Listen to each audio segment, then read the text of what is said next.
Bismillahirrahmanirrahim. Alhamdulillahi rabbil alamin. Wassalatu wassalamu ala al-mab'uthi rahmatan lil alamin.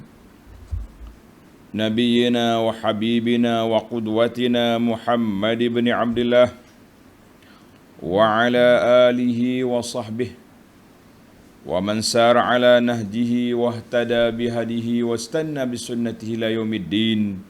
Amma ba'du. Muslimin dan muslimat, para jemaah, para pelajar sekalian, Assalamualaikum warahmatullahi wabarakatuh. Alhamdulillah, kita panjatkan syukuran kepada Allah Azza wa Jalla pada pagi ini 31 Ogos 2021 bersamaan dengan 22 Muharram 1443,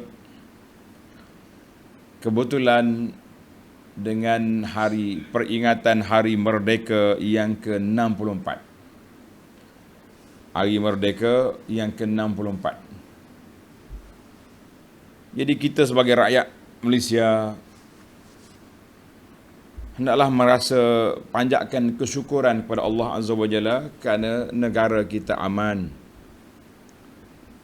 Semenjak daripada merdeka sampai sekarang tidak ada kes-kes yang berat berlaku pemberontakan berlaku peperangan, perang saudara secara bersenjata.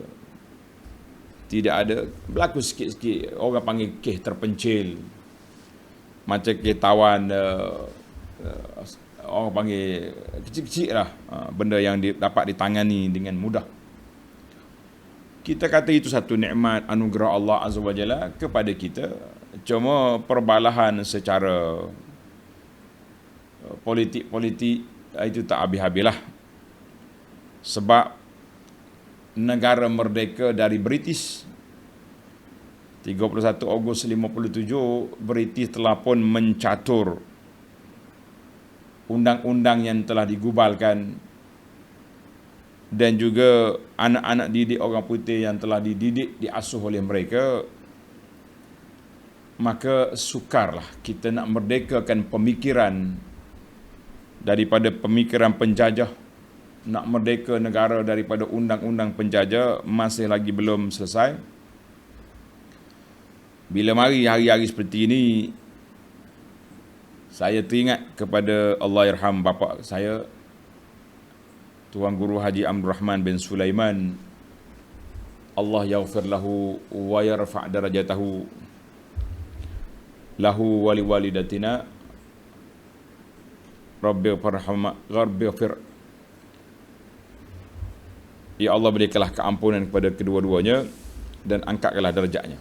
Di antara pantun yang selalu dia sebut. Dan untuk maklumat kita, arwah bapa saya ni balik daripada Mekah 57 merdeka, 58 dia balik mengasaskan pondok kita ni. Pondok kita ni sudah 64 tahun lah. Dia asaskan tahun 58 selepas merdeka. Dia kata bila aku dengar Malaysia merdeka, dia berasa nak habiskan pelajaran dia di Mekah, berasa nak balik khidmat di negara merdeka. Balik Malaysia, tengok-tengok merdeka kita daripada British, tapi kesan peninggalan British masih tebal. Maka dia berpantun dengan 2 rakaat pantun ini. Pantun ini dia panggil pantun merdeka. Pantun dia berbunyi, harimau mati meninggal belang, orang putih lari tinggal undang-undang. Harimau mati tinggal belang, orang putih pergi tinggal perasaan. Makna walaupun kita merdeka, tapi dia telah pasang undang-undang persekutuan Malaysia ini duduk di bawah Common Law ataupun Suruhanjaya Rep yang telah dibuat. Maka undang-undang itulah yang dipakai dalam negara kita. Itu pun sempat lagi pejuang-pejuang kemerdekaan dari kalangan raja-raja Melayu yang dapat memasukkan undang Islam agama persekutuan. Kalau tidak, penat kita. Walaupun orang putih sudah lari balik, tapi perasaan jiwa nak jadi orang putih kuat. Betul lah apa yang disebut oleh Nabi SAW, kamu akan ikut langkah. La tattabi'unna sanan man kana qablakum shibran bi shibrin. Jengkal demi jengkal, hasta demi hasta. Kalaulah orang-orang kafir ni masuk lubang dok, kamu ikut juga. Mana perasaan nak jadi orang putih tu tebal. Inilah kerja kita para pendakwah, berusaha untuk mengembalikan kepahaman umat ini ke landasan yang betul. Dan ahli-ahli undang-undang yang beragama Islam mesti berusaha untuk mengislamkan undang-undang yang ditinggalkan oleh penjajah. Ini bila kita cuba nak usaha perbetulkan RUU, kita sama kita pula berkelahi, perli memerli, bukan berusaha sama-sama beri sokongan, berdoa kepada Allah Azza wa Jalla, ketepikan sentimen warna-warna parti, kita letak di atas kepentingan umat Islam. Tapi apa boleh buat, kepala kita telah dijajah oleh parti itu lebih besar daripada undang-undang Islam, yang menyebabkan bila usaha nak buat, nak perbaiki undang-undang yang ada kepada lebih Islam, kita jadi bahan mainan, jadi bahan perli sama-sama kita umat Islam. Kita berdoa kepada Allah SWT supaya negara kita tetap aman. Undang-undang semakin hari semakin hampir kepada undang-undang Islam. InsyaAllah kita doakan suatu hari nanti mungkin anak kita, cucu kita sempat merasai syariat Islam didaulatkan dari sudut perundangannya. Walaupun sekarang ini alhamdulillah syariat Islam sudah berdaulat, kita ada masjid, kita ada surau, kita ada pusat-pusat pengajian Islam, dapat beribadat dengan bebas. Kita kata itu satu nikmat. Cuma dari sudut perundangan, insya-Allah kita doakan, dan keamanan, kestabilan kepada negara, dan juga hilangkan Covid ini, dan juga hilangkan sebarang persengketaan. Mudah-mudahan kemerdekaan yang disambut dapat diperkasakan lagi, dapat dirasai oleh anak-anak dan cucu kita nanti, insya-Allah. Baik para pelajar sekalian, seperti biasa kita sambung tafsir kita bermula ayat 89. Tafsir Suratun Nahli, surah yang ke-27, juzuk yang ke-20. Bagi jemaah yang ada tafsir pimpinan Ar-Rahman, muka surat 820. Tafsir pimpinan yang Jawi, muka surat 820. Baik, kita baca beberapa ayat, dan ayat kita ini sampai ke akhir surah, bermakna dengan tamaknya ayat 93, tamaklah surah Suratun Namli dengan 14 siri kuliah. Alhamdulillah. A'udzu billahis samii'il 'aliim minasy syaithaanir rajiim. Man jaa'a bil hasanati falahu khairum minha wa hum min faza'in yawma idzin aminun. Wa man jaa'a bis sayyi'ati fakubbat wujuhuhum fin nar. Hal tujzauna illa ma kuntum ta'malun.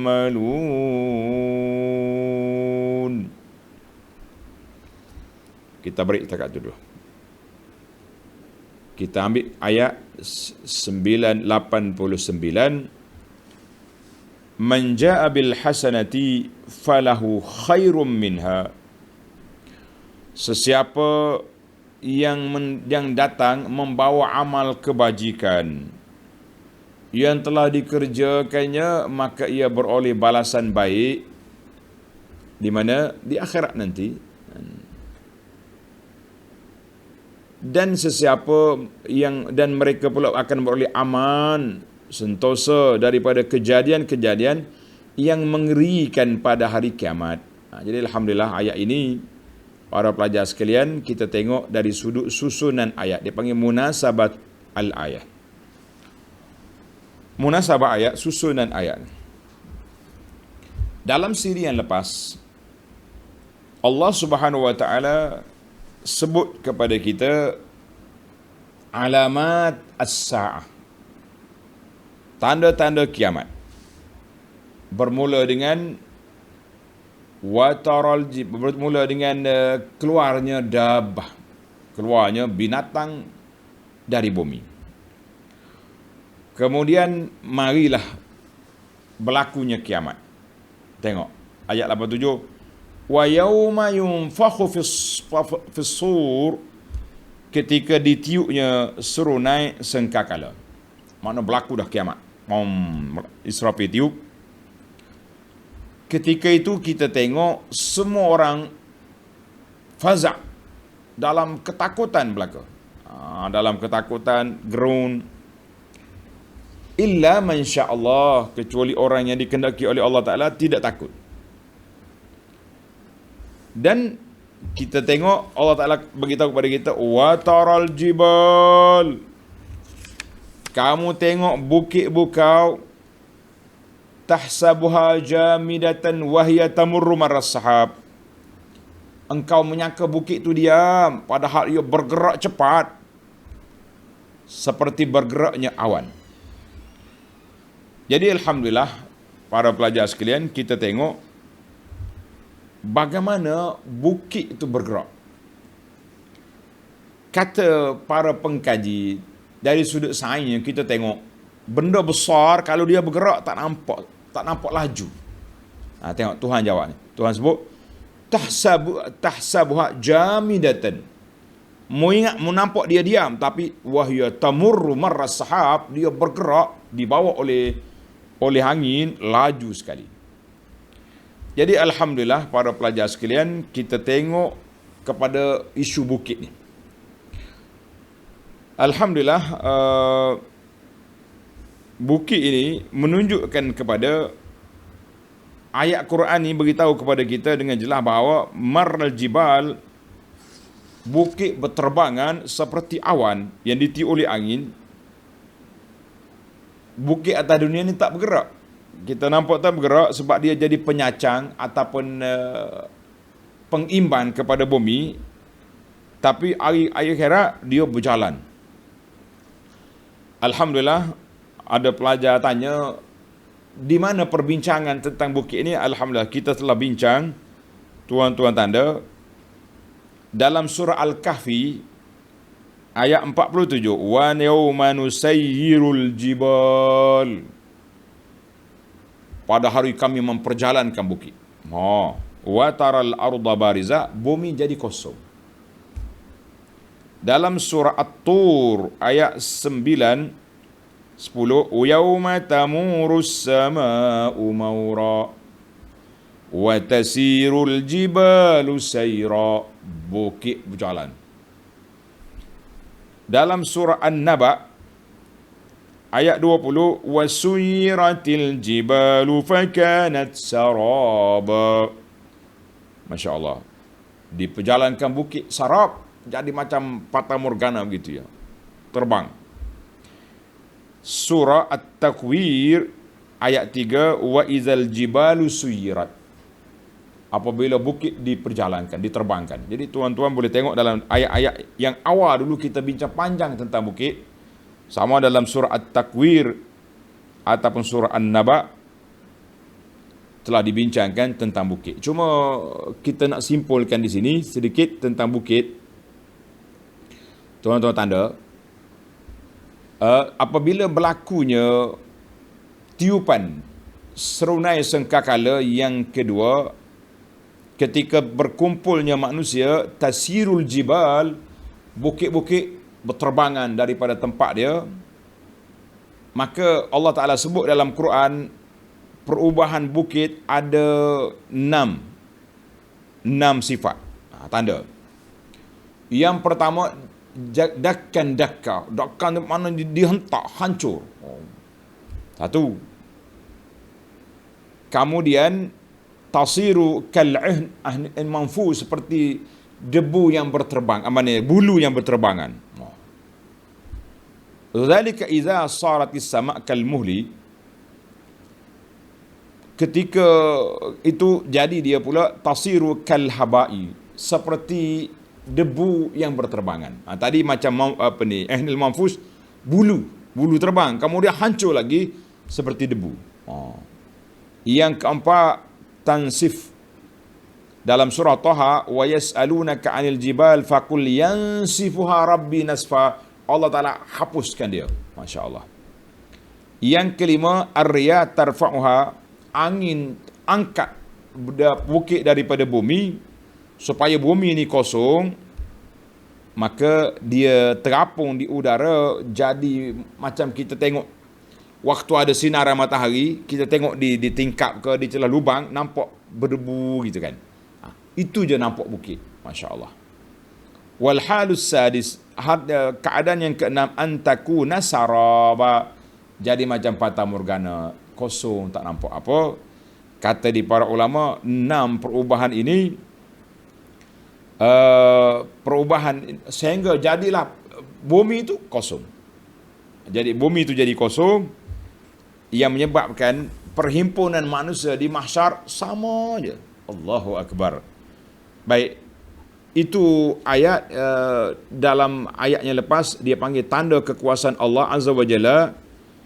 Maka selepas itu jelas Allah Ta'ala sebut kepada kita pula tentang bagaimana pula keadaan manusia. Itu gambaran huru hara yang berlaku kepada alam.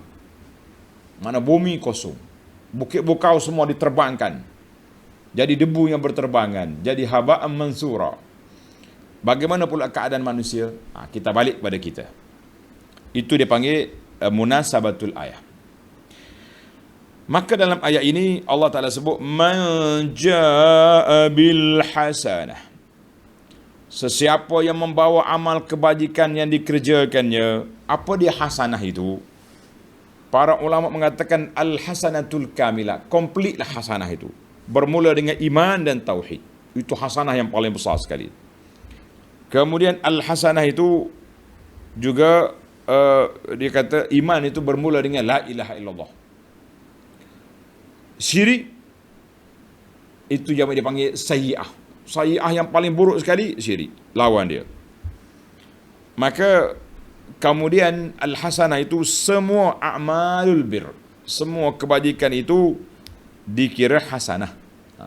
Solat kita bermula dengan tauhid, solat, puasa, zakat, haji, tolong orang, bantu orang, amal-amal kebajikan, zikir, itu semua dia panggil hasanah yang kita boleh bawa. Yang pentingnya hasanah itu lengkaplah daripada semua perkara, bermula dengan tauhid sampai kepada akhlak yang mulia, itu hasanah. Jadi bagi orang yang bawa hasanah, apa jadi? Falahu khairum minha, bagi dia akan beroleh balasan yang lebih baik. Maknanya falahu thawabun azimun indallah, pahala tu lebih besar daripada kebajikan yang kamu buat. Dia kata khairun di sini bermakna mudha'afat al-hasanat. Kebajikan kita tu digandakan oleh Allah Azza wa Jalla. Bukan maknanya kebajikan tu lebih baik ni. Bukan pahala kita diganda. Sebab apa? Allah dah janji, kan? Paling rendah satu amalan 10 kebajikan. Tinggi darjat sedekah RM1, dia akan naik dia punya aset besar sampai 700. Pahala puasa li wa ana ajzibi, tanpa limit Allah nak beri. Itu dia katakan khairum, bagi dia akan dapat falahu khairum minha, pahala lebih baik daripada yang kita buat. Kita buat ni sedikit je. Sikit yang kita buat kan. Siapa dia zikir, siapa dia jaga solat 12 rakaat satu hari satu malam, projek mega, dia dapat mahliga dalam syurga. Mana tidak khairun? Amalannya kecil sedikit, tapi ikhlas kepada Allah Ta'ala ganda pahala yang besar. Allahu Akbar. Maka kata dia khairun di sini bukan afun tafdhil, tapi khairun di sini dengan makna mudha'afah. Gandaan pahala yang besar Allah anugerahkan kepada kita, daripada kita duduk yang kecil-kecil kan, daripada kita buat amalannya sedikit tapi pulangannya Masya Allah sangat besar di sisi Allah Azza wa Jalla. Baik, kita pergi kepada wahum min faza'i yawma idzin aminun. Dan mereka pula akan beroleh aman sentosa daripada kejadian-kejadian yang mengerikan pada hari yang kiamat itu. Orang yang beriman, dia tidak takut pada hari itu. Aminun yaumal qiyamati minal faza'. Cuma kata orang, kata di para ulama tafsir, dia kata faza' tu ada. Bila berlaku kiamat, semua orang mati, kamu ni bila keluar daripada kubur, ketika itu memang kita akan takut. Duduk di tempat baru, dalam suasana yang begitu huru-hara, hari ibu bapa, adik-beradik, suami isteri, anak-anak lari masing-masing bawa diri, itu dia panggil faza', hari takut. Tetapi bagi orang yang beriman, aminun, mereka aman. Masya Allah. Jadi faza' itu mujarrad syu'ur, perasaan tu takut. Tapi oleh kerana kamu beriman, tinggi darjah iman, Allah Ta'ala letak di bawah bayangan, Allah Ta'ala letak. Jadi bagi orang yang maksiat pula duduk di bawah bayangan, duduk di bawah cahaya terik matahari, berpeluh sampai ke peluh pula naik, ada yang sekat betis, ada sampai lutut, ada yang berenang dalam peluh. La haula wala quwata illa billah. Maka bagi orang yang beriman, aminun, dalam keadaan aman, walaupun faza' takut tu ada, tapi kita rasa aman. Itu Allah Ta'ala letak perasaan dia tu aman, dan dia juga aman daripada sebarang perkara yang tidak baik pada hari akhirat. Tuan-tuan, kita yakin dan percayalah, ini janji Allah Azza wa Jalla. Allah Ta'ala sebut dalam surah Al-Anbiya, la yahzunuhumul faza'ul akbar. Orang beriman tidak sedih, tidak duka cita dengan huru-hara yang besar itu. Huru-hara itu ada, memang takut bila keluar daripada kubur, tapi mereka diberi keamanan oleh Allah Azza wa Jalla. Allahu Akbar. Baik, itu yang kita harapkan, insya-Allah. Kemudian kita tengok kumpulan yang sebaliknya pula. Kumpulan yang satu lagi.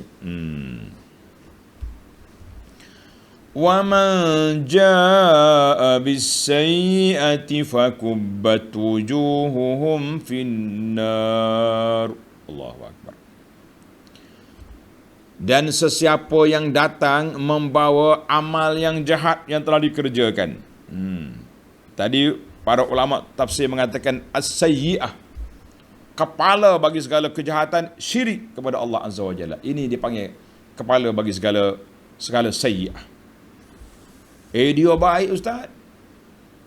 Orang ni walaupun dia syirik, tapi dia baik. Kita kata dia baik dengan orang, tapi dia tak baik dengan Tuhan, pencipta dia. Kenapa dia tak sembah Allah? Maka ulama mengatakan as-sayyi'ah di sini syirik. Allahu Akbar. Ada juga yang kedua, dia kata jinsus sayyi'ah umuman. Semua jenis benda tak baik, bermula dengan syirik dan benda-benda lain tak baik. Tak solat, zina, minwara, tipu orang, rasuah, semua benda lah. Senarailah kata orang, wahalum majarra, dan seterusnya. Jadi semua benda yang tak baik. Apa jadi para jemaah sekalian? Bila bawa tak baik, fakubbat wujuhuhum finnar. Allahu Akbar. Sesiapa yang datang bawa amal jahat yang telah dikerjakannya, maka sudah tentu mereka akan ditumuskan mukanya ke dalam api neraka. Apa tumuskan? Mana dihempak, rebah dengan atas muka dia. Fayulqa fin nari ala wujuhihim, dicampak dalam neraka di atas muka. Orang panggil hembam gitu ya. Timbul lagi soalan, dia kata fakubbat wujuhuhum finnar. Orang kafir memang dicampak dalam neraka, tak keluar-keluar dah. Tapi orang beriman campak dalam neraka, setelah diselesaikan pembalasan, dia akan keluar balik. Kata dia, la yalzamu minhul khulud. Bukan maknanya semua orang tu kekal. Tengok kategori, orang kafir kekal. Orang yang beriman tidak kekal. Tapi dihumban, apa dia kata tadi, tumus kan. Disembang dalam neraka tu di atas muka. Maka timbul lagi kan dalam hadis katanya neraka itu tidak sentuh maudhi'as sujud, tempat sujud. Tak sentuh. La ta'kuluhun nar. Bagaimana kita nak jamak di antara ayat ini? Di apa ni? Disembang dengan atas muka dengan tidak disentuh oleh api neraka. Maka kata di ulama tafsir kata, iza kubba ala wajhihi, bila dia disembang di atas muka dia ke dalam neraka, maka dia dibakar, asabathu nar illa mawdi'as sujud. Allah. Tempat sujud tidak sentuh. Jadi alhamdulillah, kelebihan tempat sujud Allah muliakan dia. Orang ni sujud kepada Allah, tapi dia juga ikut syaitan dari sudut nafsu dia. Mana dia masih lagi beriman, tapi beriman dengan asi. Orang beriman yang maksiat. Ini yang kita bimbang, yang kita takut tuan-tuan. Kita beriman, tapi maksiat masih lagi berlaku. Allah kata apa? Hal tujzauna illa ma kuntum ta'malun. Sambil dikatakan kepada mereka, dahlah ditumuh atas muka, campak neraka, malaikat pula dengan penuh garang. Yuqalu lahum, Allahu Akbar. Ini kata-kata malaikat. Ada ulama tafsir kata min khazanati jahannam, penjaga neraka jahannam. Kata dia, hal tujzauna illa ma kuntum ta'malun. Kamu tidak diberi balasan ini melainkan apa yang kamu lakukan di dunia dulu. Malaikat pula mari hentam. Allahu Akbar. Maka para jemaah sekalian, kita dah dengar kiamat akan berlaku. Huru-hara akan kita lalui. Kita akan menempuh jalan yang begitu sukar untuk tembus halangan-halangan itu. Nak suruh sampai ke syurga bukan mudah. Maka dalam ayat-ayat yang lepas, 3 perkara telah disebut oleh Allah Azza wa Jalla. Tuan-tuan tanda dipanggil al-usulus thalathah. 3 asas, 3 prinsip. Dalam Quran ini 3 prinsip: al-mabda' wal-ma'ad wan-nubuwah.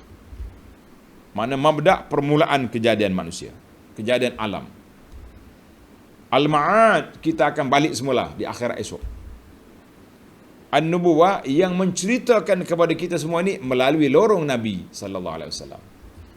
Tak ada manusia lain boleh cerita apa yang berlaku pada hari kiamat, apa berlaku huru-hara. Kalau ada orang cerita, itu semua tu cerita-cerita.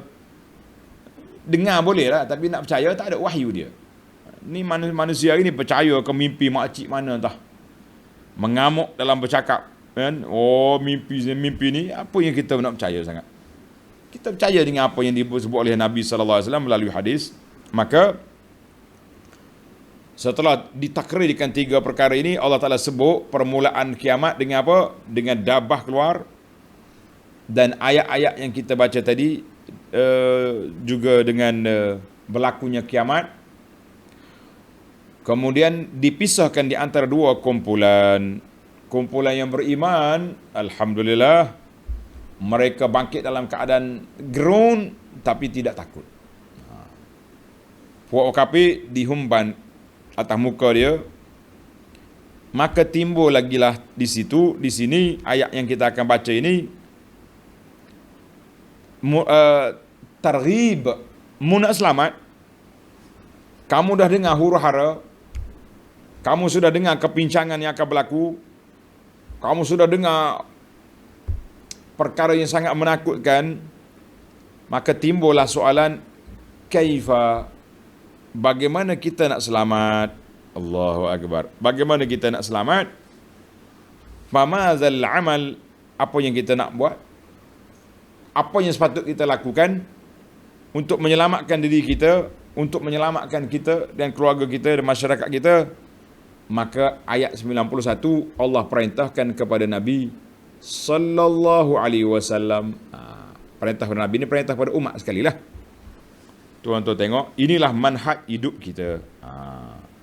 Inilah manhaj jalan selamat. Ayat 91. Innama umirtu an a'buda rabb hazihil baldatil ladzi harramaha wa lahu kullu syai' wa umirtu an akuna minal muslimin.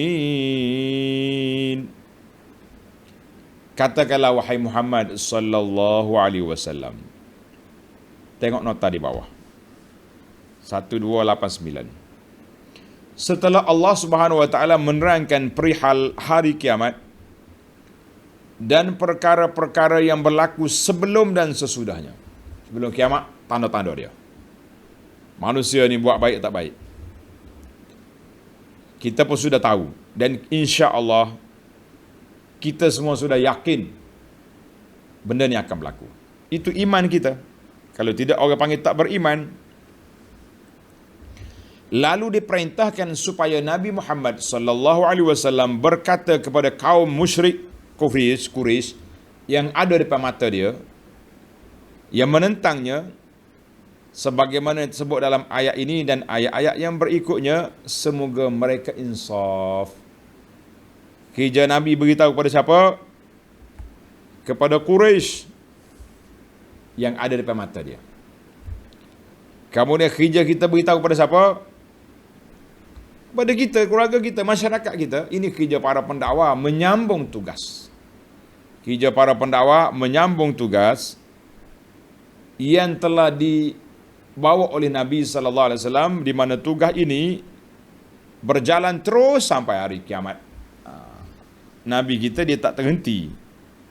Berbeza dengan nabi lain, dia dihantar kepada kaum dia saja, tapi Nabi kita Muhammad sallallahu alaihi wasallam Allah hantar kepada seluruh manusia dan jinnya sekali. Jin dan manusia, dua-dua. Baik, tengok ayat kita ni. Katakanlah wahai Muhammad sallallahu alaihi wasallam, aku hanya diperintahkan supaya menyembah Allah Tuhan bagi negeri Mekah ini, yang telah menjadikannya suci lagi dihormati. Allah Ta'ala ajar Nabi supaya mengungkit kepada kaum kafir Quraisy, mu dihormati, bumi Mekah ini telah aman, dan banyak lagi perkara yang kamu dapat hasil daripada Allah Azza wa Jalla muliakan bumi ini. Maka mu nak jadi orang mulia, ikutlah Tuhan, jangan ikut berhala. Tengok nota di bawah. Yakni Allah Ta'ala menjadikan negeri Mekah Al-Mukarramah negeri yang wajib dipelihara kehormatannya daripada pertumpahan darah, kezaliman dan segala perkara yang dilarang. Jadi Allah Ta'ala perintah Nabi beritahu kepada Quraisy supaya mereka lebih bersyukur kepada Allah Azza wa Jalla dengan nikmat yang kamu perolehi ini. Tengok dalam sebuah hadis yang panjang, hadis Ibnu Abbas radhiyallahu anhuma qala an-nabiy sallallahu alaihi wasallam yauma iftatha Makkah. Nabi telah berpidato, Nabi sudah berceramah di hadapan umat Islam pada hari pembukaan kota Mekah. Kalau kita gak ucapan utama, kan, ataupun bahasa sekarang dipanggil perutusan Nabi kepada masyarakat orang Mekah pada hari pembukaan kota Mekah. Dia kata apa ni? La hijrata. Nabi kata selepas Mekah sudah jadi negara Islam, tidak ada lagi hijrah dari Mekah ke Madinah. Tidak ada. Hijrah secara pindah. Duduk Mekah pun negeri Islam. Apa yang takut? Syirik sudah tidak ada. Berhala-berhala semua telah dikeluarkan daripada kawasan Masjidil Haram. Nabi kata, walakin jihadun wa niyatun. Yang ada lagi jihad dan berniat untuk berjihad. Itu ada. Wa izastumfirtum famfiru. Apabila kamu dikerahkan tenaga untuk pergi berperang, pergi. Kata di para ulama tafsir, ulama fiqh kata apa? Waktu peperangan ni kita tengok. Ada kalanya fardu kifayah. Bila ada sekumpulan tentera pergi berperang, yang lain gugur. Tapi iza dahamal aduwul balad, bila musuh nak serang negeri, ketika itu semua orang lelaki yang ada kemampuan, iza stumfirtum famfiru. Bila kerajaan kata semua bangkit, semua orang kena pergi. Siapa tak pergi dosa. Itu kaedah dia. Maka Nabi kata, fa inna hadza baladun, negeri Mekah ini satu negeri, haramallahu yauma khalaqas samawati wal ard. Allah Ta'ala haramkan, jadikan dia ni tanah haram semenjak dijadikan langit dengan bumi. Wa huwa haramun bihurmatillahi ila yaumil qiyamah. Maka dia jadi tanah haram sampai ke hari kiamat. Wa innahu lam yahill al-qitalu fi li ahadin qabli. Tak ada siapa pun sebelum daripada aku ni dibenarkan untuk masuk berperang di sini. Wala yahill lali illa sa'atan min nahar. Aku pun Allah Ta'ala beri sedikit je, beberapa ketika je pada hari ini. Maknanya untuk masuk berperang. Kalau tidak macam Nabi kita nak ambil balik Mekah daripada Quraisy. Itu pun tak jadi perang. Berapa orang ya? Peperangannya sedikit je berlaku. Perlawanan di antara tentera Khalid bin Walid dengan orang Mekah sedikit. Yang Nabi kita masuk aman. Baik. Nabi kata apa? La yu'dadu syaukuhu. Jangan dipatahkan syauk. Syauk ni pokok-pokok yang berduri dia tu. Wala yunaffaru saiduhu. Dan binatang hayawan duduk dalam Mekah yang bebas, yang hidup sendiri tak boleh ditangkap. Macam merpati apa-apa tak boleh ambil. Yang kita bela tak apa. Wala yaltaqitu luqatatahu illa man arafaha. Tak boleh ambil barang-barang yang kita jumpa, nak milik tak boleh. Kita kena serah kepada orang yang mengisytiharkan, serah kepada pihak kerajaan. Wala yukhtala khalaha, dan jangan dipotong rupuk-rupuknya. Qala al-Abbas, Pak Saudara, ya Rasulullah illa al-izkhir. Rasulullah minta izin lah nak potong rupuk izkhir. Fa innahu liqainihim wa libuyutihim. Kerana rupuk izkhir ni untuk kita nak nyalakan api, orang tukang besi nak api, dia nyala daripada izkhir. Dan juga boleh buat bantal, boleh buat maka Nabi kata illal izkhir. Rupuk izkhir dibenarkan potong. Yang lain-lain tak boleh potong. Itu sebab nama dia tanah haram. Bila kita masuk Mekah, binatang tak boleh tangkap, pokok-pokok yang tumbuh sendiri tak boleh kita potong. Ya, pokok yang ditanam oleh Majlis Perbaharan Mekah tu boleh. Itu dia panggil hadis ni rawahul Bukhari wa Muslim. Baiklah para jemaah sekalian, saya bila masuk cerita Mekah ni saya kena beri awal, kalau tidak dia jadi panjang. Untuk tuan-tuan nak baca cerita Mekah, alhamdulillah Abu Anas telah pun berusaha keluarkan satu buku, nama dia Makkah Al-Mukarramah, Kelebihan dan Sejarah. Cari buku ni. Makkah Mukarramah Kelebihan dan Sejarah. Saya dah tulis buku ni waktu masih belajar dulu, kan? Untuk bila kita pergi ceramah ke jemaah haji kata ustaz, tak ingat cerita ni, boleh tak tulis buku. Jadi terlahirlah buku ni, alhamdulillah, bersama dengan kembar dia. Jangan pisah dua ni. Kembar dia nama Madinah Munawwarah, Kelebihan dan Sejarah. Jadi dua buku ni kena ada. Kan? Nak kenal Madinah, kenal Mekah, kenal Madinah, dua-dua sekali kita kena kenal. Alhamdulillah. Jadi ini buku. Baiklah para pelajar sekalian, kita tak nak panjangkan cerita Mekah. Cukup setakat kita Allah Ta'ala sebut kepada Quraisy supaya mereka insaf, mereka kenal. Allah Ta'ala tengok dalam ayat kita, walahu kullu syai', dan Allah Ta'ala lah menguasai segala-gala ada atas dunia ni, kuasa Allah Azza wa Jalla. Walillahi Rabbi Makkah, Allah Ta'ala menguasai semua Mekah dan isi kandungannya dan semua benda, itu kepunyaan Allah Azza wa Jalla, di bawah kuasa Allah Azza wa Jalla. Wa umirtu an akuna minal muslimin, dan aku diperintahkan supaya tetap menjadi dari orang-orang Islam yang menyerah diri bulat-bulat kepada Allah. Baik.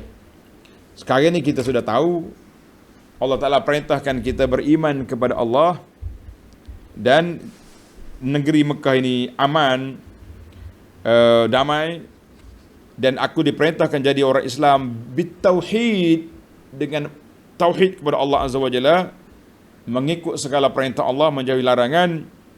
Kemudian ayat 92, bagaimana kita nak memahami tauhid?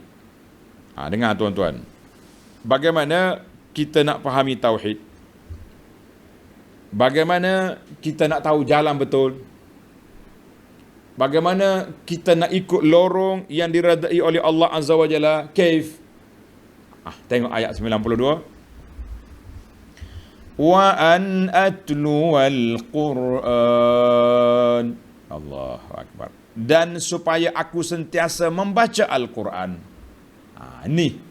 Ini sumber maklumat yang tepat, yang betul untuk kita selamat. Apa dia? Al-Quran. Jangan pula bila kita mari nak tadabbur Quran, nak mengaji Quran, sibuk pula kita. Mana boleh mengaji Quran? Ilmu fardu ain itu ilmu yang wajib kita kena ketahui. Jalan nak ketahui yang betul, Quran. Dengan tafsir-tafsir yang muktabar, alhamdulillah. Tafsir yang muktabar itulah yang besarnya. Baik. Baca Quran. Jadi Quran ini diambil sumber hidayah, sumber maklumat yang jelas. Wa an atluwal Quran. Allah Ta'ala perintahkan aku baca Quran. Faman ihtada fa innama yahtadi li nafsihi. Dan sesiapa yang menurut petunjuk Al-Quran dan beramal dengan Quran, maka faedah perbuatannya itu akan terpulang kepada dirinya sendiri. Siapa dia ikut Quran, dia selamat. Apa dia maksud ikut Quran? Tuan-tuan tanda. Apa dia maksud ikut Al-Quran? Kata ulama tafsir, wazib. Yang pertama, tulis. Ini tip. Yang pertama, wazib ala tilawati. Saya berterusan sentiasa membaca Al-Quran. Membaca Al-Quran. Litankashifali. Supaya terdedah, terbuka depan mata saya hakikat-hakikat, maklumat-maklumat, rahsia-rahsia yang terkandung dalam Al-Quran itu, yang boleh meningkatkan keimanan kita kepada Allah. Maka kita mengatakan kitab tauhid yang paling tinggi darjat, apa dia? Al-Quranul Karim. Ini sumber fardu ain kita duduk di mana? Duduk di Al-Quran. Sumber fardu ain kita duduk di mana? Duduk di Al-Quranul Karim. Baca, bukan baca saja. Kalau baca saja tak jumpa. Baca saja boleh pahala. Tapi untuk kita memahami, iaitulah kita baca, kita ulang kaji, kita belajar tafsir, kita tadabbur, maka kita akan dapat peningkatan. Itu yang pertama. Yang kedua, au ala tilawati ala nas bi tariqi takriri da'wah wa tathniyatil irsyad. Ataupun kita ajar orang Quran, ajar tafsir, ulang sentiasa. Tuan-tuan dan puan-puan, mari kita tadabbur Quran, mari kita baca Quran, mari kita fahami. Tuan-tuan kena ingat, kalau orang tanya, di manakah sumber kitab tauhid yang paling utama? Jawabnya Quran. Dalilnya, sahabat-sahabat yang beriman, mari daripada mana? Dengan Quran. Ulama-ulama dulu, mari Quran. Sebelum ada kitab-kitab tauhid ni, mari mana? Quran. Semua dengan Quran, mereka telah memahami, maka mereka beriman dengan Allah Azza wa Jalla. Jadi kita kata, alhamdulillah, sumber maklumat kita yang paling utama Al-Quran, kemudian sunnah menjadi penjelas kepada Al-Quran dan juga menjadi orang panggil pendetail kepada hukum hakam duduk di mana? Sunnah Nabi SAW. Kemudian kita yang tak faham ni bagaimana?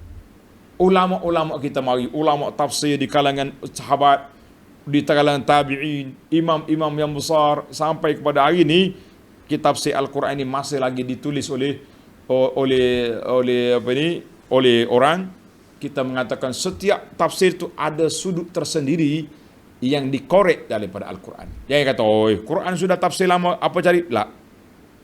Semalam saya tengok satu khabar gembira. Dinyatakan oleh mantan Menteri Agama kita, yang baru pencen seminggu ni, Dr. Zul Hafizahullah. Dia kata projek waktu dia jadi Menteri Agama, dia telah keluarkan satu dia panggil Tafsir Al-Bayan. Tafsir Al-Bayan ni kembar kepada tafsir Pimpinan Ar-Rahman yang kita baca sekarang. Tafsir Pimpinan tahun berapa lagi? Tahun 60-an. Bahasa dia pun agak ketuaan sikit kan. Maka ditulis tafsir yang baru ni, nama dia Tafsir Al-Bayan. Bukan makna benda baru, cuma cara olahan, contoh-contoh sesuai dengan zaman kita. Mungkin akan masuk dalam Tafsir Al-Bayan ini cerita tentang COVID-19. Mana ada dalam tafsir Pimpinan, belum ada masa tu. Masa tu ada kolera, ada cacar, ada apa. Tapi sekarang ni kita boleh masuk dalam tafsir kita ni, cerita tentang corona, cerita tentang COVID, cerita tentang, wallahu alam, kita mengatakan jazahumullahu khaira. Maknanya Al-Quran masih dikorek, masih digali, masih diperbaca, diperbincangkan, dipelajari. Kita kata alhamdulillah. Jadi kita gembira dengan apa yang kita lalui, iaitulah belajar Al-Quran kerana dia menjadi sumber hidayah. Dengan tafsiran ulama Nabi, dengan huraian para ulama salafus salih dan ulama tafsir-tafsir yang muktabar, ini jalan selamat kita insya-Allah. Alhamdulillah. Baik para pelajar sekalian, kita pergi kepada ayat seterusnya. Wa man dhalla faqul innama ana minal munzirin. Dan siapa yang sesat, tak mau ikut Quran, termasuklah tak mau ikut sunnah Nabi SAW, maka katakanlah kepadanya, sesungguhnya aku hanyalah seorang pemberi amaran. Kita jangan susah hati tuan-tuan. Jangan dudukkan dalam ayat Al-Fatihah, wala tahzan alaihim. Jangan duduk cerita, jangan sedih. Setelah kita menyampaikan, setelah kita mengajak manusia, setelah kita berdakwah kepada manusia, orang tak dengar juga, orang tak ikut juga, jangan sedih. Kerja kamu telah selesai. Wa ma 'alaika illal balagh. Qul innama ana minal munzirin. Nabi sifat dia basyiran wa nadhiran, menyampaikan khabar gembira dan juga membawa khabar amaran kepada orang yang derhaka. Khabar gembira kepada siapa? Kepada orang yang beriman. Amaran kepada orang yang engkar. Itu kerja Nabi. Itu kerja Nabi. Nabi wafat, sahabat sambung. Sahabat wafat, tabi'in sambung. Kamu yang disambung oleh tuan-tuan syekh, tuan guru kita, sampailah kepada kita, menjadi penyambung, menyampaikan maklumat setakat ilmu yang kita ada. Kita kata alhamdulillah. Baiklah para jemaah sekalian, kita tahu fungsi Al-Quran. Tuan-tuan dan puan-puan yang belajar Al-Quran, saya yakin dan percaya, dan kita pun sudah ulang banyak kali, Al-Quran itu seperti apa? Seperti buah kurma, makin dikunyah makin terasa manis. Al-Quran makin dipahami, makin terasa kita betapa tingginya darjat mukjizatul Quran yang menjadi al-mu'jizat al-khalidah, mukjizat yang kekal sampai ke hari kiamat melalui Al-Quranul Karim. Alhamdulillah. Baik, penutup ayat ini, bahkan penutup surah ini, ayat 93, wa qulil hamdulillahi sayurikum ayatihi fata'rifunaha wa ma rabbuka bighafilin amma ta'malun. Allahu Akbar. Dan katakanlah wahai Muhammad sallallahu alaihi wasallam, segala puji tertentu bagi Allah, al-muttasifu bil kamali huwa Allah, yang bersifat dengan penuh kesempurnaan, penuh kemuliaan. Siapa? Allah Azza wa Jalla. Maka dialah yang berhak dipuji. Allah lah yang berhak dipuja, yang telah melimpahkan nikmat-nikmatnya yang tidak terhitung ke atas hamba-hambanya. Dalam ayat lain Tuhan kata, wa in ta'uddu ni'matallahi la tuhsuha. Kalau kamu hitung nikmat Allah, tak akan terhitung. Tak akan terhitung, terlalu banyak. Tapi kita kena hitung.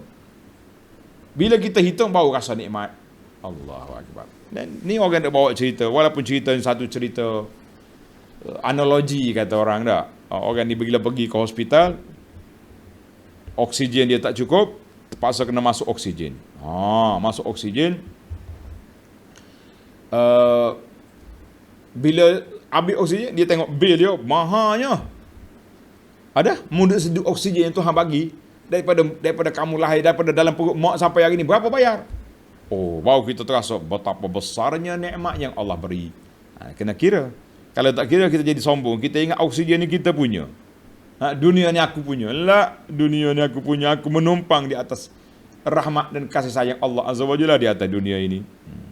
Baiklah. Fata'rifunaha sayurikum ayatihi fata'rifunaha. Dan Allah akan perlihatkan kepada kamu tanda-tanda kekuasaan Allah supaya kamu dapat mengetahuinya dengan jelas dan nyata. Kita tengok tanda kuasa Allah Ta'ala, tak usah tengok jauh-jauh lah. Dalam surah Fussilat, sanurihim ayatina fil afaqi, tanda tuan-tuan, surah Fussilat ayat 53, sanurihim ayatina fil afaqi wa fi anfusihim. Allah kata, aku tunjuk kepada kamu tanda-tanda kekuasaan Allah Azza wa Jalla fil afaq, di cakrawala wa fi anfusihim, dan pada diri kamu sendiri. Tak usah tengok jauh, tengok kita ya, daripada mata, telinga. Ajaib wallahi. Berapa banyak kita guna nikmat Allah Ta'ala ni. Sekali Tuhan tarik nikmat, terasa kerdilnya kita di hadapan Allah Azza wa Jalla. Walaupun kita ada duit banyak, doktor pakar atas dunia ni boleh kita beli, kita bayar untuk ubat kita, tapi tak ada faedah di hadapan kuasa Allah Azza wa Jalla. Wa idza maridtu fa huwa yashfin. Apabila aku sakit, Allah yang menyembuhkan. Kita kena usaha ikhtiar. Ni ada setengah orang keluar video ni, orang hantar saya, terkejut saya. Ada ustaz ni menunjukkan dia ni tawakal tinggi. Kalau saya sakit, jangan bawa saya ke hospital, tuan-tuan. Kita kata kenapa? Kenapa sombong sangat? Nabi suruh kita tadawaw ya ibadallah. Innallaha anzala wa anzala ma'ahu syifa. Allah Ta'ala turunkan penyakit, dia turun juga ubat. Berusaha. Jangan sombong kita dengan Allah Azza wa Jalla. Baik. Tuhan kata, Nabi kata, Allah kata apa? Aku tunjuk pada kamu tanda, mu tahu. Wa ma rabbuka bighafilin amma ta'malun. Allah. Dan Tuhanmu tidak lalai akan segala yang kamu lakukan. Yang baik dapat, yang buruk terimalah dia punya akibat. Itu je. Allah Ta'ala tahu semua yang kita buat. Allah Ta'ala saksi semua yang kita buat. Kenapa? Dah Tuhan tahu, kenapa dia bawa malaikat tulis? Menarik juga soalan ni, kan? Menarik juga soalan. Allah Ta'ala suruh malaikat tulis ini nak menyatakan keadilan dia dalam perbicaraan. Membaca sendiri laporan. Kita baca. Betul aku buat sungguh. Betul. Tuhan tanya, ada bantahan? Tak ada bantahan ya Rabbi. Semua yang dia buat sudah ditulis. Padahal Allah Ta'ala boleh buat kun fayakun. Tapi baginya malaikat mencatat amalan kita untuk apa? Supaya kita ditegakkan hujah bahawa apa yang kamu buat ini, kamu terimalah balasannya. Masya Allah. Jadi Allah Ta'ala tahu apa yang kita lakukan. Syahidun ala kulli amalikum wa sayujazikum alaiha. Maka dengan itu ya Muhammad sallallahu alaihi wasallam, jangan sedih, jangan duka cita mereka yang mendustakan kamu, sebab mereka sedang di bawah pemerhatian Allah Azza wa Jalla. Wa iza akhazathu lam yuflithu. Bila Tuhan ambil tindakan, tak akan terlepas. Lepas di dunia, mereka tak akan lepas di akhirat. Allahul musta'an. Baik para pelajar sekalian, seperti biasa kita cuba kutip beberapa fawaid al-ilmiyah, pendidikan, ilmu, pengajaran daripada ayat yang kita baca tadi, daripada ayat 89, 93 ataupun beberapa ayat sebelumnya yang kita rewind balik, kita ulang balik tadi. Yang pertama, tuan-tuan tanda faedah yang pertama, man ja'a bil hasanati, siapa dia bawa benda baik, mana bawa amalan yang baik, falahu khairun. Ulama tafsir kata ayat ini menjadi dalil bahawa pahala itu lebih besar daripada amalan, ganjaran lebih besar daripada amalan. Memang patut sungguh. Amalan kita sedikit, Allah Ta'ala balas banyak. Kalau balas sama pun kita rasa syukur dah, kan? Tuhan kata kalau mu solat, aku bagi sebuah rumah dalam syurga 5 bilik, banglo semi-D, kita kata nikmat. Tapi ni tidak, solat 12 rakaat satu hari satu malam, Allah Ta'ala bagi mahligai dalam syurga. Bukannya rumah teres, bukannya rumah banglo 10 bilik, baitun fil jannah. Apa lagi? Sekali kamu buat, bagi makan minum orang, bagi Allah. Maknanya ayat ini menunjukkan bahawa falahu khairun, pahala itu lebih besar daripada apa yang ganjaran kita.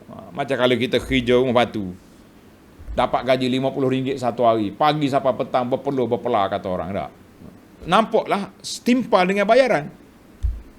Ini Allahu Akbar, Masya Allah. Baik, yang kedua, man ja'a bil hasanati, siapa dia bawa benda baik. Soal kaifa yu'ta bil hasanat, bagaimana kebajikan itu dibawa, sedangkan amalan itu telah pun dilakukan di dunia dulu. Amalan-amalan ini benda yang kita tak nampak, macam zikir, macam apa benda tak nampak. Bukannya jisim. Ada orang tanya, macam mana kita nak sukat, nak timbang amalan kita esok? Jawab dia, annallaha tabaraka wa ta'ala ala kulli syai'in qadir. Allah Ta'ala itu maha berkuasa. Dia boleh tukar pahala amalan kita tu, dan yang bentuk maknawi, dia tukar jadi benda. Letak atas timbangan. Ni solatmu, ini puasamu, ini zakatmu. Itu kuasa Allah. Sebagaimana mislama qalabal maut, dengan dalam sebuah hadis ini sahih tuan-tuan, dikeluar oleh Imam Muslim, bila kita selesai orang mukmin masuk dalam syurga, Allahumma ja'alna min ahliha ya Rab, Allahumma ja'alna min ahliha, jadikan kami ahli syurga, keluarga kami, ibu bapa kami, dan semua orang yang kami sayangi, termasuklah pelajar-pelajar kita semua ni, amin ya Rabbal Alamin. Ahli neraka duduk neraka, surga neraka. Tiba-tiba dibawanya mati. Tengok, mati ni macam mana? Tak tahu. Dibawanya mati, letak antara syurga dengan neraka. Wahwa al-kabshu. Al-kabshu ni macam seekor kibas, biri-biri. Maka dia tanya, ahli syurga, mu kenal tu? Kenal. Apa tu? Maut, mati. Ahli neraka, kenal, mati. Habis, summa yuzbah. Kemudian mati disembelih. Mana mati sudah tidak ada mati lagi. Ketika itu gembira orang dalam syurga, ya Rabbi, alhamdulillah, kita tak akan mati sampai bila-bila. Orang neraka bertambah duka cita, tak ada peluang dah dia mati. Kalau dia mati, habislah azab dia. Itu contoh. Nak dengar lagi contoh lain, menarik. Dan hadis tentang mati disembelih tadi dikeluar oleh Imam Bukhari dan Muslim daripada Abi Sa'id Khudri. Hadis yang kedua, hadis muflis. Ni kita takut ni. Man ta'udunal muflis, siapa dia orang muflis di kalangan kamu? Jadi orang kata muflis ni orang yang banyak utang, tak banyak duit. Nabi kata itu muflis dunia. Muflis di akhirat, man ya'ti yaumal qiyamati bihasanati amsalil jibal.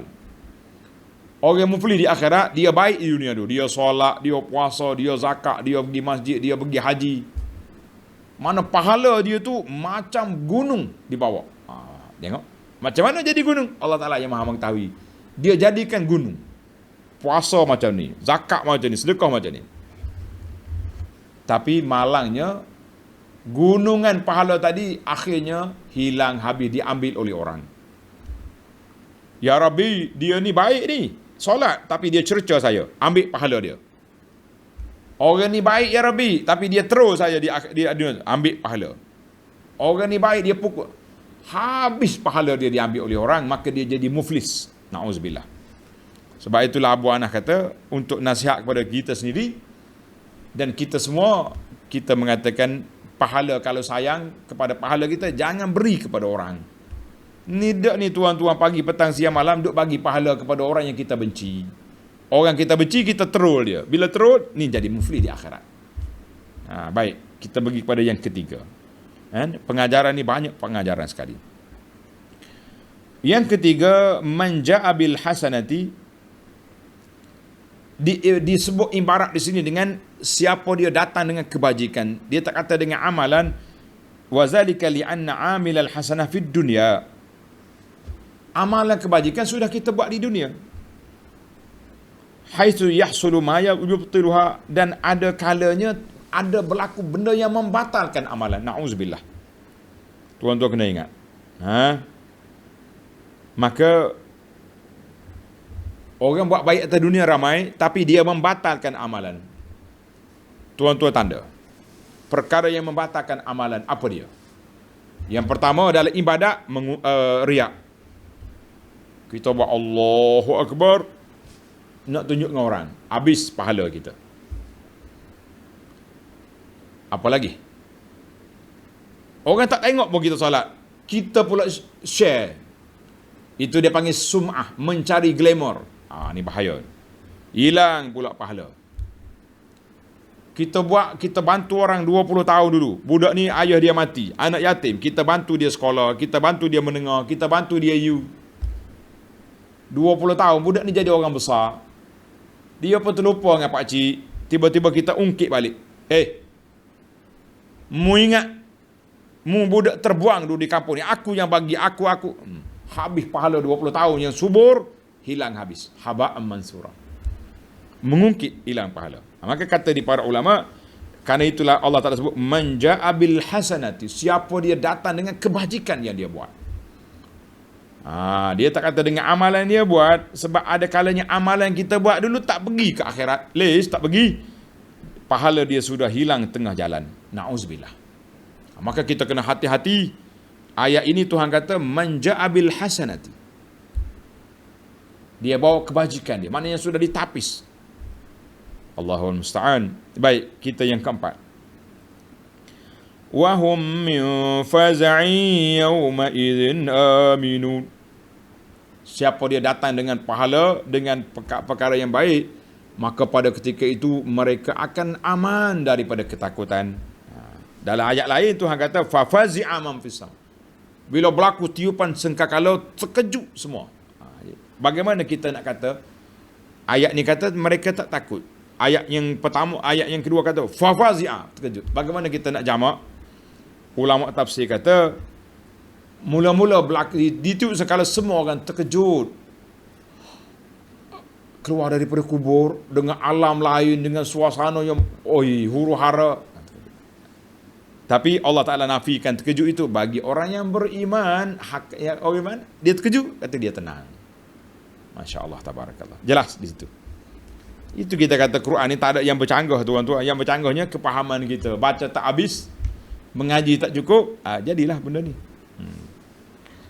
Yang kelima, sebaliknya. Siapa dia datang dengan kebajikan, dia aman. Man ja'a bis sayyiati, na'udzubillah, siapa dia datang dengan kejahatan, maka dia tidak akan dapat keamanan. Bermula daripada faza', terkejut, mula-mula bangkit, sampailah dicampak dalam neraka, wal'iyazubillah. Yang keenam, hal tujzauna illa ma kuntum ta'malun. Allahu Akbar.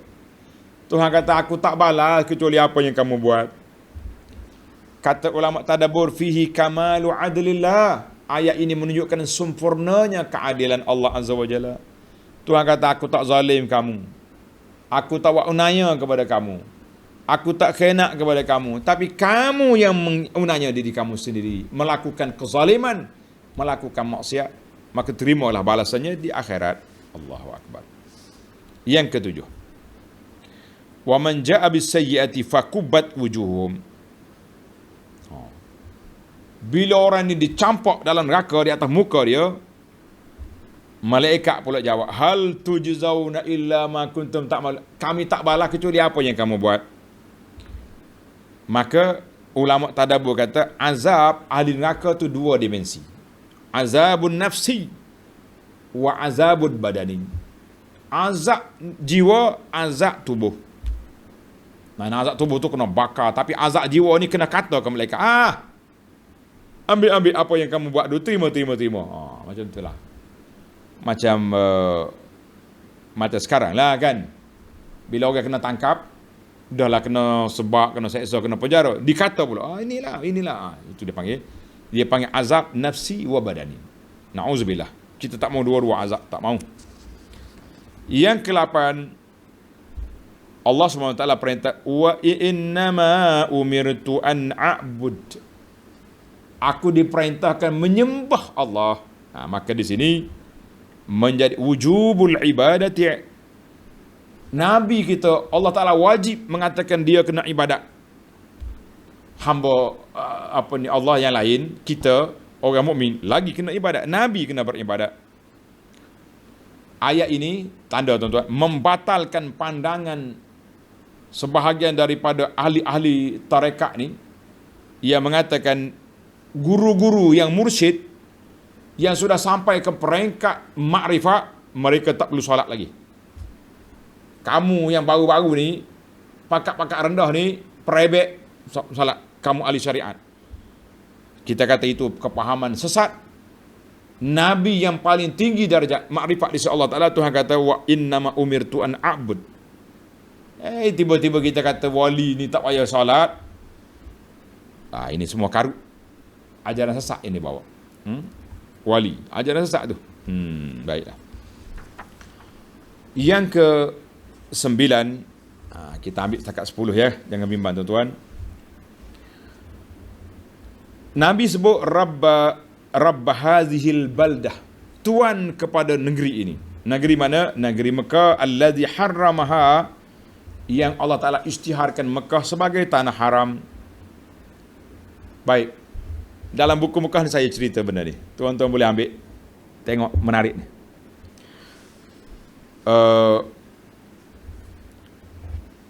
Dalam hadis Nabi kata, inna Ibrahim harrama Makkah. Nabi Ibrahim telah mengisytiharkan tanah haram Mekah. Wa inni haramtul Madinah. Aku telah mengisytiharkan tanah haram Madinah. Ini tanah haram Madinah. Buku kita ada. Kama harrama Ibrahim Makkah. Sebagaimana Ibrahim mengisytiharkan tanah haram Mekah. Jadi bagaimana ayat ini?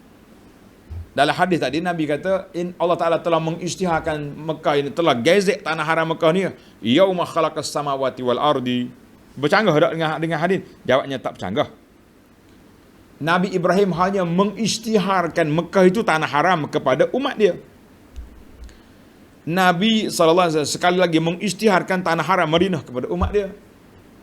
Maknanya Mekah itu sudah digezek tanah haram bermula daripada mana? Berpula daripada dijadikan langit dengan bumi. Cuma Nabi Ibrahim tajdidul i'lan, memperbarui i'lan supaya orang tahu. Alhamdulillah. Jadi para jemaah sekalian, jemaah duk tanya nak ambil mana buku ni? Tuan-tuan tengok dalam web www.dartaibah.com. Dalam tu ada buku-buku, termasuk juga buku-buku lain yang Abu Anas catatkan. Saya tak mengarang buku tuan-tuan, saya cuma catat apa-apa yang ada disebut oleh para ulama. Kita tukar susun je. Nak jadi pengarang taklah sampai peringkat begitu. Baik para pelajar sekalian, itu dari sudut tanah haram. Baik, yang terakhir, yang ke-10. Yang ke-10, tuan-tuan tanda, wa an atluwal Quran. Tengok ayat yang terakhir, ayat 9 ayat 92, wa an atluwal Quran. Dan supaya aku sentiasa baca Quran, kata di para ulama, haqiqatut tilawah. Hakikat baca Quran tu bagaimana? Iaitu yang pertama, at-tilawatul mutlaqah. Baca Quran, itu dia panggil baca dah tu. Bismillahirrahmanirrahim. Alhamdulillahi rabbil alamin arrahmanirrahim. Itu dia panggil baca Quran. Itu tahap yang pertama. Dia panggil tahap yang pertama, tanawulu tilawata lafzihi. Baca lafaz Al-Quran. Alhamdulillah.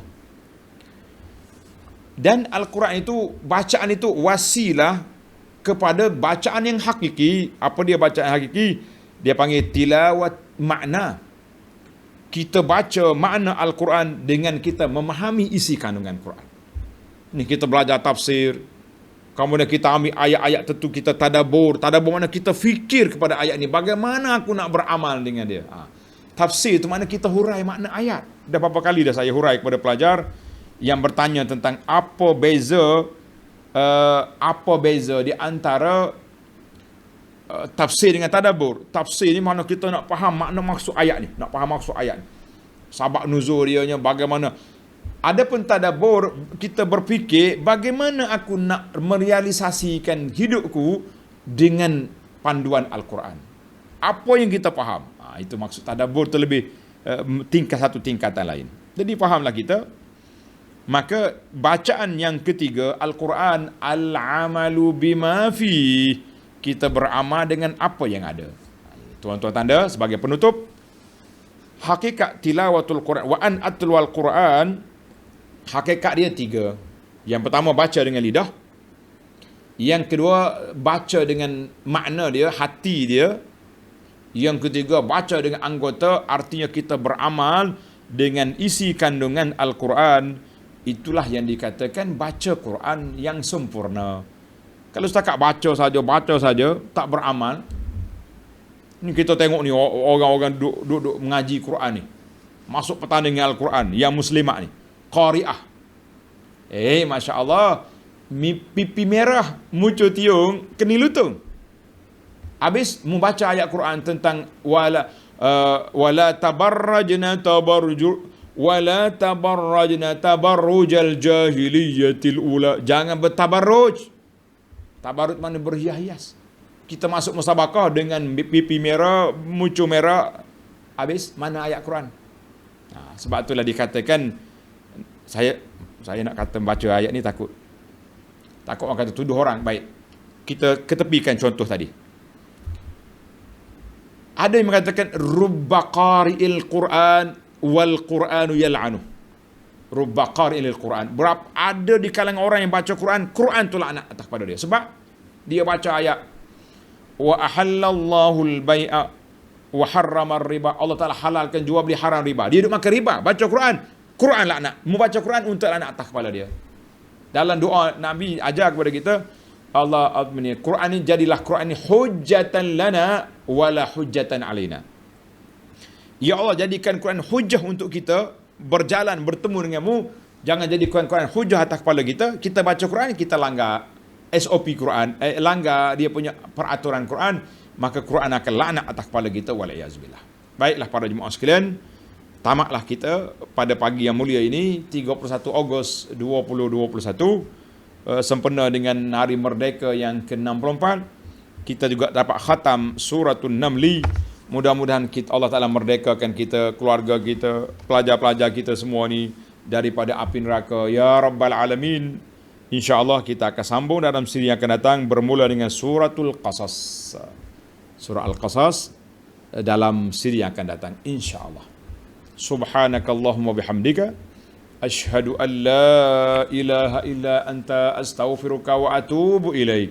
Wa sallallahu ala nabiyyina Muhammadin wa ala alihi wa sahbihi ajma'in, walhamdulillahi rabbil alamin. Wassalamualaikum warahmatullahi wabarakatuh.